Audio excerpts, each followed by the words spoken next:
Je dis bien, il y aurait des changements en vue dans l'organisation à l'Institut Philippe Pinel. Beaucoup d'employés inquiets nous ont écrit en disant qu'il y a des rumeurs assez persistantes de coupures dans certaines catégories d'emploi, notamment chez les sociothérapeutes, et du déplacement de patients vers d'autres unités psychiatriques. Alors, évidemment, on a vérifié tout ça du côté de la direction.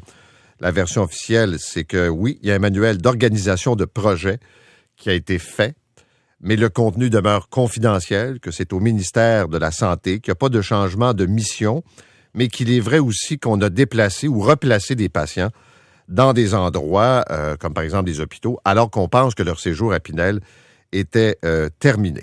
J'en parle avec Sylvain Lemieux, qui est le président du syndicat canadien de la fonction publique, responsable donc de l'unité à l'Institut Philippe Pinel de Montréal. Monsieur Lemieux, bonjour. Bonjour, M. Arcan.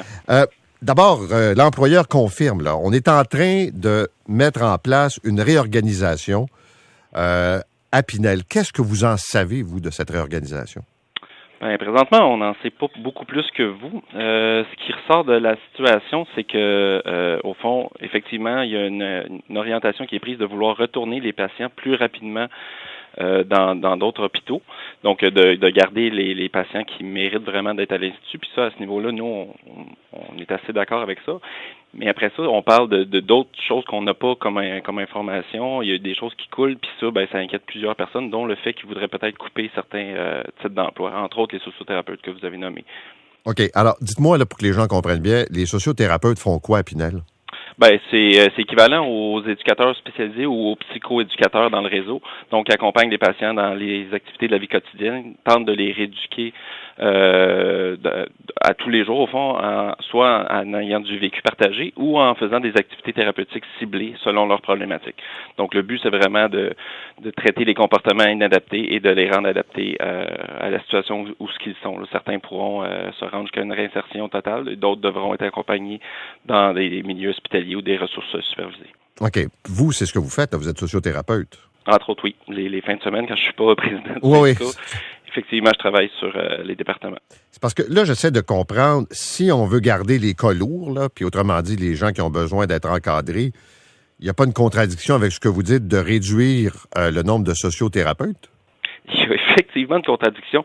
Puis c'est tout. C'est pourquoi ça inquiète beaucoup les travailleurs. Puis ça inquiète les travailleurs parce que les travailleurs ont peur pour leur emploi, mais aussi au niveau de la mission de Pinel, on se questionne beaucoup sur ce que ça va devenir. Au fond, est-ce qu'on lors du dernier CA, là, la date m'échappe, le 18 avril dernier, on parlait qu'il fallait retourner plus rapidement. Puis bon, plus rapidement, on peut être d'accord si les patients sont bien traités et stabilisés et sont capables d'être pris par les autres établissements. Mais s'ils sont encore, il y a des problématiques. Puis l'information coule là, vraiment pas beaucoup. On dit qu'on ferait un peu moins de réadap, mais ça, qu'est-ce que ça veut dire? Est-ce qu'on mais écoutez, moi, oui? j'allais vous dire de l'extérieur, là, puis mettons que j'ai pas plus de détails que vous, là, puis que il y a seulement qu'au ministère qu'on a le plan.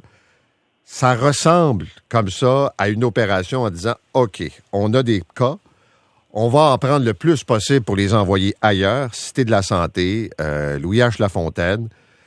Ceux qu'on va garder vont être les cas les plus lourds, mais en même temps, ça va ressembler plus à une prison qu'à un hôpital. Ben ça, tout ça est dans le manuel d'organisation de projet. Au fond, le MOP viendrait, selon nous, là, de ce qu'on en sait, viendrait établir ce que ça va devenir. Mais pour l'instant, le gros problème, c'est qu'on n'a aucune information, autant de l'employeur que du ministère. On a fait des demandes d'accès à l'information. Puis là, si on suit les médias, on ne sait pas si on va avoir les réponses qu'on veut. Puis ce qui est paradoxal dans tout ça, c'est qu'il y a des augmentations de budget, puis on parle de réduction de type d'emploi. Ça, comme on arrive à la même conclusion que vous, on comprend pas pourquoi qu'on viendrait réduire le nombre de travailleurs. Parce qu'on nous dit bien des choses contradictoires. Je vous donne un exemple, là, comme on a eu de la direction. On nous dit qu'il n'y a pas de changement de mission de l'Institut Pinel, mais on indique qu'il y a une subvention annoncée pour recentrer la mission. S'il n'y a pas de changement de mission, pourquoi tu as une subvention pour la recentrer? C'est un peu... Ce que je veux dire par là, ça m'a l'air un peu bizarre. Deuxièmement, est-ce que ça se peut que les relations de travail soient pourries à Pinel?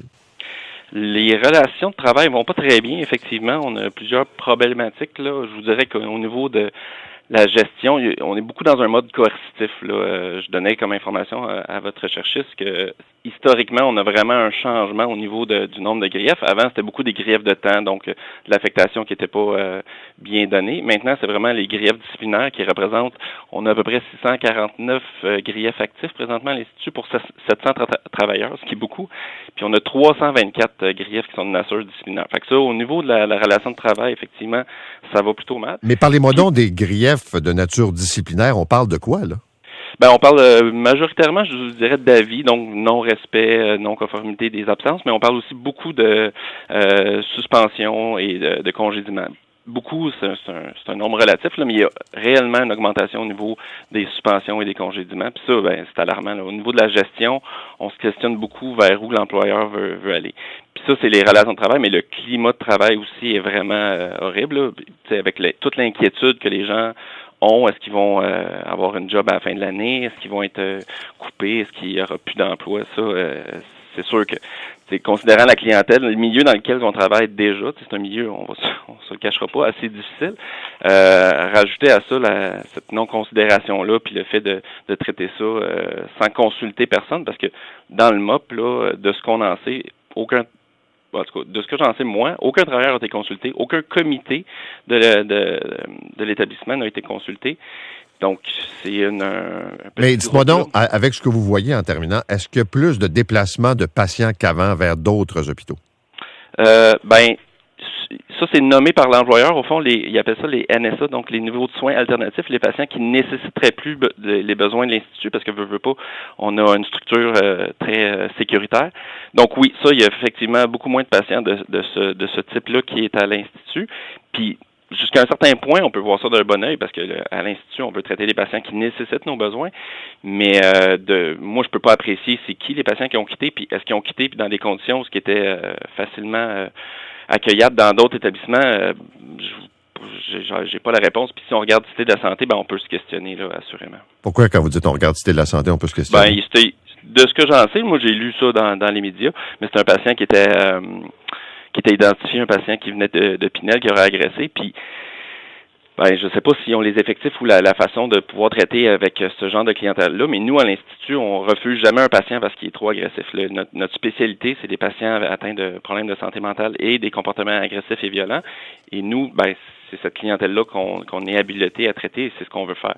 Est-ce que ce patient-là, des fois, on peut croire ou tout semble démontrer que ce patient-là est mieux et donc peut être envoyé ailleurs, mais possiblement qu'il l'était pas puis qu'on voulait juste réduire les patients ciblés comme étant NSA. Mais ça, dans le cas particulier de cette situation-là, j'en sais pas bien plus que vous. Il y a un souci de confidentialité puis c'est pas un patient sur le département dans lequel que je travaillais. OK. Merci beaucoup, M. Lemieux. Ça fait plaisir. Au revoir. Au revoir. Sylvain Lemieux est président du syndicat canadien de la fonction publique, donc qui représente les employés de l'Institut Philippe Pinel de Montréal. C'est pas clair. Mais en tout cas, il y a un virage qui est pris où recentrer la mission ou faire 2 pas de côté, un pas en avant, un autre de côté, 3 en arrière, puis on revient. Je sais pas. Mais ceux qui ont la réponse ne parlent pas. Et c'est qui? C'est le ministère. Il est 9h02.